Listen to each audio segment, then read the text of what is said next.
Good morning everyone. Gagawa ako today ng lasagna with chicken.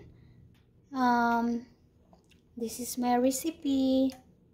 So, magpakulo ng tubig at lagyan ng oil.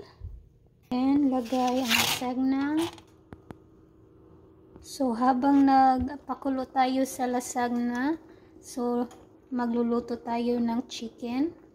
So, una oil. And then garlic,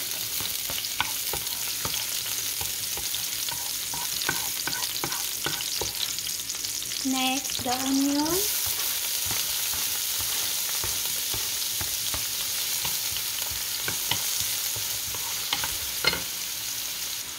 and then the chicken breast,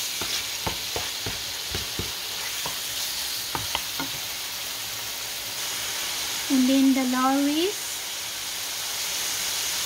the garlic powder, and then the black pepper.